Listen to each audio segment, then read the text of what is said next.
नमस्कार मित्रों। आज थोड़ी सी तबीयत दब लग रही है क्योंकि कल हम लोगों ने रात 2 बजे तक कंबल वितरण किया। बहुत सारे ऐसे नीडी पीपल्स थे जिन्हें हमने कंबल दिया। बहुत सारे ऐसे लोग थे जो बेचारे ठंड में ठिठुर कर सो रहे थे। खैर एनीवे, वो तो हमारा अभियान जारी है।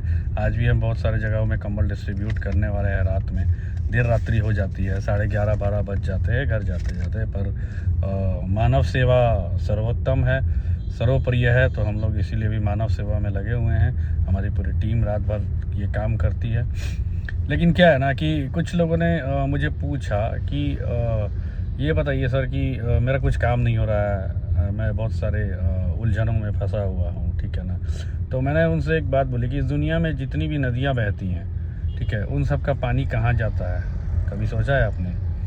तो उन्होंने बोला हाँ समुंदर में जाता। मैंने बोला जी ठीक। आपने कभी सोचा है कि समुंदर के पास तो ऑलरेडी बहुत सारा पानी है, समुंदर तो पानी से लबालब है, फिर सारा पानी समुंदर में ही क्यों जाता है? जबकि पानी तो मरुस्थल में जाना चाहिए, रेगिस्तान में जाना चाहिए, जहाँ पर पानी की कमी है, जहाँ पे पानी की बूंद तक नहीं है, वहाँ जाना चाहिए, ठीक है। लेकिन फिर क्यों समुंदर में क्यों चला जाता है? तो मैं आपको बता देता हूँ क्योंकि ये कुदरत का नियम है। जो चीज़ आपके पास एबंडेंस में होती है उसी को वो चीज़ उतनी ही मिलती है। जैसे अगर आपके पास बहुत सारा धन है तो आपके पास बहुत सारा धन आ जाएगा। आपके पास बहुत सारी उलझनें हैं तो आपके पास बहुत सारी उलझनें आ रही हैं, ठीक है। अगर आप सोच रहे हो कि मैं बीमार हूँ, परेशान हूँ, लाचार हूँ, मेरे पास पैसा नहीं है, मैं कुछ कर नहीं सकता, तो मतलब आपने अपने माइंडसेट की फ्रीक्वेंसी को इस कदर सेट कर लिया है कि उसमें सिर्फ एक ही चीज़ आ रहा है कि ठीक है मैं ये नहीं कर सकता हूँ। तो जस्ट लाइक ये कि ये मरुस्थल और रेगिस्तान हो गया कि भाई मैं परेशान हूँ, मैं कुछ नहीं कर सकता हूँ, मेरे पास कुछ भी करने की एबिलिटी नहीं है, कोई भी कैपेबिलिटी नहीं है। जिस तरह से मरुस्थल रेगिस्तान अपने आप को सोचता है कि चलो मैं तो एक रेगिस्तान हूँ, मेरे पास कहाँ से पानी आएगा। तो ये सब आपके माइंडसेट की फ्रीक्वेंसी पर डिपेंड करता है और यूनिवर्स आपको रिटर्न में वही देता है जो आप सोच रहे होते हैं। लेकिन भले ही आपके हालात ठीक नहीं है पर आप ग्रेटफुल हो, ऊपर वाले के शुक्रगुजार हो कि नहीं चलो उसने जो दिया है मुझे अच्छा दिया है और मैं उसके प्रति बहुत ज़्यादा शुक्रगुजार हूँ, ठीक है। तो यूनिवर्स पैसा, खुशियाँ आपको सब कुछ देता है। ये कोई मैटर नहीं करता कि आप किस हालात में हैं, ठीक है। मैटर ये करता है कि आपकी फ्रीक्वेंसी कैसी है। आपने एक नाम सुना होगा डॉक्टर डेविड आर हॉकिंस ने। उन्होंने फ्रीक्वेंसी के ज़रिए बताया है कि कंप्लेंट, गिल्ट और शेम, ये जो 3 चीज़ें अगर आपके अंदर हैं तो इसकी फ्रीक्वेंसी बहुत कम होती है, ठीक है।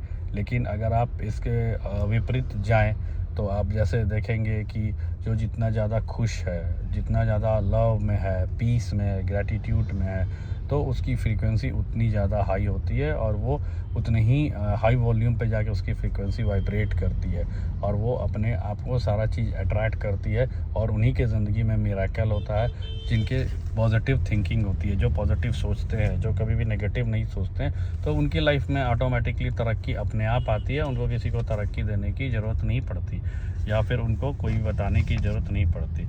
तो आप अगर अपना माइंडसेट को पॉजिटिव कर लेंगे, आप अपने माइंडसेट को पॉजिटिव कर लेंगे तो आप देखेंगे कि आपके ज़िंदगी में भी मैजिक हो रहा है। आपकी भी जो विशेज़ है वो फुलफ़िल हो रही है। आप भी एक बड़े आदमी बन रहे हो, आपके पास भी अपार पैसा आ रहा है, आप भी बहुत सारी चीज़ों पे कंसंट्रेट कर रहे हो, आप बहुत सारी चीज़ों पे फोकस कर रहे हो, ठीक है, और एक सक्सेसफुल इंसान बन रहे हो। तो यहाँ ये मैटर नहीं करता है कौन गरीब पैदा हुआ, कौन अमीर पैदा हुआ, किसके पास ज़्यादा पैसा है, किसके पास नहीं है। फ्रीक्वेंसी मैटर करती है। अगर आपके पास कम पैसा है, आप फिर भी खुश हो, आप अपनी ज़िंदगी अच्छी तरह से जी रहे हो, तो आपसे अच्छा और सुखी इंसान इस दुनिया पे कोई नहीं है। लेकिन अगर आपके पास बहुत सारा पैसा है लेकिन आपके पास 50 तरह की बीमारियां हैं, 50 तरह की प्रॉब्लम्स हैं, आपकी माइंडसेट फ्रीक्वेंसी उस तरह से सेट हो चुकी है लोअर वर्जन पे, तो आपके पास सारा पैसा होते हुए भी आप दुख भोग रहे हैं। तो कहने की बात है यही सारी कुछ है। एक छोटा सा सारांश है कि अपनी फ्रीक्वेंसी को हाई रखिए, हमेशा पॉजिटिव सोचिए, कभी नेगेटिव मत सोचिए, कंप्लेंट में किसी के मत पड़िए, गिल्ट मत फील कीजिए, अपने आप को आप पॉजिटिव माइंडेड रखिए। तो देखिए आपकी ज़िंदगी में ऑलरेडी तरक्की होगी।